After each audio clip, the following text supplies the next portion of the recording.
राजाओं का दूसरा ग्रंथ अध्याय 18।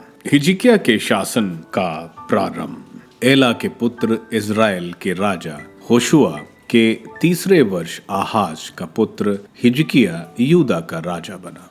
जब वह शासन करने लगा तो उसकी अवस्था 25 वर्ष थी। उसने यरूशलेम में 29 वर्ष तक शासन किया। उसकी माता का नाम अबी था। वह जकरिया की पुत्री थी।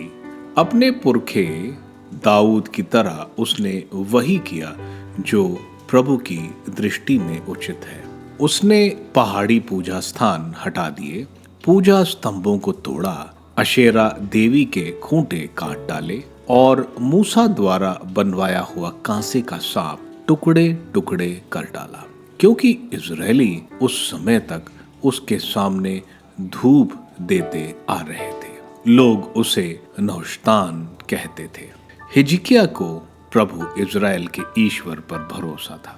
यहूदा के सारे राजाओं में कोई दूसरा उसके जैसा नहीं हुआ, न कभी पहले और न कभी बाद में। वह प्रभु से संयुक्त रहा और कभी उससे विमुख नहीं हो गया। वह मूसा को दी हुई प्रभु की आज्ञाओं का पालन करता था। प्रभु उसके साथ रहा। वह अपने सब कामों में सफल हुआ। उसने असूर के राजा के विरुद्ध विद्रोह किया और इसके बाद उसके अधीन नहीं रहा। उसने गाजा और उसके आसपास के प्रदेश तक फिलिस्तीनियों के सब किले और किलाबंद नगर अपने अधिकार में कर लिए। असूर के हाथों में समरिया।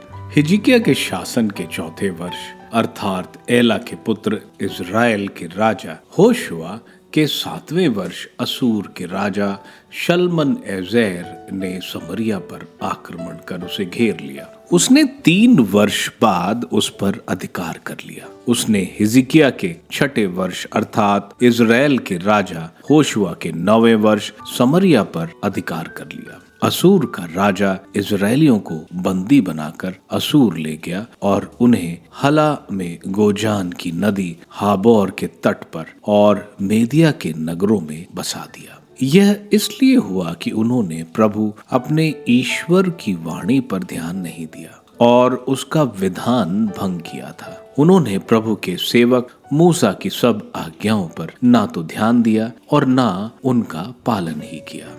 यहूदा पर सनहेरीब की विजय। राजा हिजकिय्याह के 14वें वर्ष असूर के राजा सनहेरीब ने यहूदा के सब किलाबंद नगरों पर आक्रमण कर उन पर अधिकार कर लिया। यहूदा के राजा हिजकिय्याह ने असूर के राजा के पास लाकीश में कहला भेजा, मैंने अपराध किया है, लेकिन मुझे छोड़ दीजिए। आप जो कुछ मुझसे मांगेंगे मैं दे दूंगा। इस पर असूरी राजा ने यहूदा के राजा हिजकिय्याह से 300 मन चांदी और 300 मन सोना मांगा। हिजकिय्याह को प्रभु के मंदिर की ओर राजमहल के कोषागार की सारी चांदी दे देनी पड़ी। उस समय यहूदा के राजा हिजकिय्याह ने प्रभु के मंदिर के द्वारों और उनकी चौखटों से वह सोना निकलवाया जिसे उसने उन पर मढ़वाया था और उसे असूर के राजा को दे दिया। यरूशलेम में असूर के दूत। असूर के राजा ने अपने प्रधान सेनापति, प्रमुख कंचुकी और प्रधान रसद प्रबंधक को एक बड़े सैनिक दल के साथ लाकीश से राजा हिजकिय्याह के यहाँ यरूशलेम भेजा। यरूशलेम पहुंचकर वे ऊपरी जलकुंड की नहर के निकट धोबियों के खेत की सड़क पर रुके और उन्होंने राजा को बुलाया। तब हिल्किय्याह का पुत्र महल का प्रबंधक एलियाकीम, सचिव शेबाना और आसाफ का पुत्र अभिलेखी योहास उनके पास आए। प्रधान रसद प्रबंधक ने उनसे कहा, तुम लोग हिजकिय्याह से कहोगे कि असूर के राज कहते हैं, तुम किस बात पर भरोसा रखते हो? तुमने कहा, शब्द मात्र से मुझे युद्ध के लिए परामर्श और बल मिलेगा। तुमने मेरे विरुद्ध विद्रोह करने के लिए किस पर भरोसा रखा? देखो, तुम्हें उस टूटे सरकंडे का, उस मिस्र का भरोसा है। जो उस पर टिकेगा वह उसी के हाथ में चुभ जाएगा। मिस्र का राजा फिरौन अपने ऊपर भरोसा करने वाले सब लोगों के साथ ऐसा ही करता आ रहा है।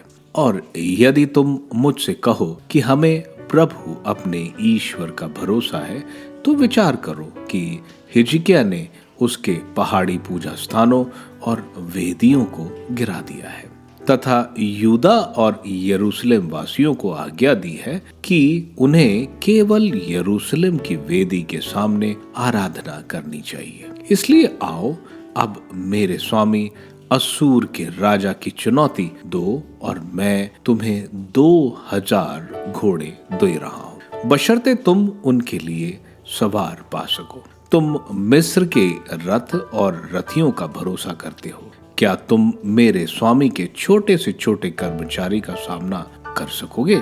इसके अतिरिक्त क्या मैं प्रभु की आज्ञा के बिना यह स्थान उजाड़ने आया हूँ? प्रभु ने स्वयं ही मुझसे कहा था कि इस देश को उजाड़ने के लिए इस पर आक्रमण करो। हिलिकिय्याह के पुत्र एलियाकीम, शेबाना और योआश ने प्रधान रसद प्रबंधक से कहा, कृपया अपने दासों से अरामी भाषा में बोलिए, उसे हम भी समझाते हैं। इन लोगों के सामने जो दीवार पर बैठे हैं, हमसे यहूदी भाषा में बातचीत मत कीजिए। प्रधान रसद प्रबंधक ने उन्हें उत्तर दिया, क्या मेरे स्वामी ने मुझे तुम्हारे स्वामी और तुमसे ही बातचीत करने के लिए भेजा है? नहीं, मुझे तो उन आदमियों से भी बातचीत करने के लिए भेजा गया है जो दीवार पर बैठे हैं और जिन्हें तुम्हारी तरह ही अपना मल मूत्र खाना पीना पड़ेगा। इसके बाद प्रधान रसद प्रबंधक ने आगे बढ़कर उच्च स्वर से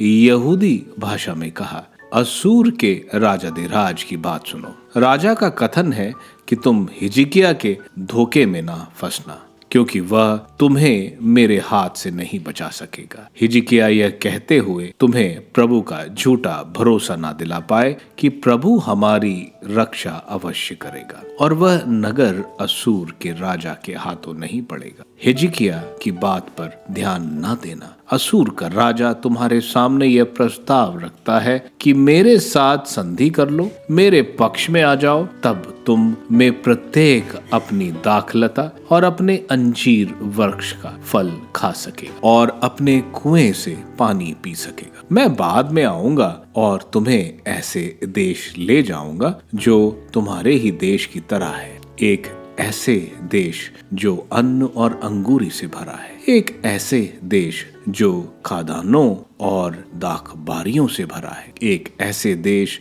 जो तेल और मधु से भरा है। तब तुम भूखे नहीं मरोगे बल्कि जीवित रहोगे। इसलिए हिजकिय्याह पर ध्यान नहीं देना, क्योंकि वह तुम्हें धोखा देते हुए कहता है कि प्रभु हमारा ईश्वर हमारी रक्षा करेगा। क्या राष्ट्रों के देवता असूर के राजा से अपना देश बचा सके?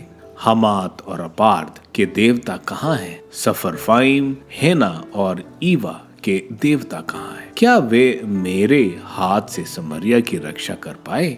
जब उन देशों के सभी देवताओं में से कोई भी मेरे हाथ से अपने देश की रक्षा नहीं कर पाया, तो क्या प्रभु मेरे हाथ से यरूशलेम की रक्षा कर पाएगा? लोग चुप रहे और उन्होंने उसे कोई उत्तर नहीं दिया, क्योंकि राजा की आज्ञा थी कि तुम उसे उत्तर नहीं दोगे। इसके बाद हिलिकिय्याह का पुत्र, महल का प्रबंधक एलियाकीम, सचिव शेबाना और आफाज का पुत्र अभिलेखी योहास फाड़े हुए वस्त्र पहने हिजकिय्याह के पास गए और उसे प्रधान रसद प्रबंधक की बातें सुनाई।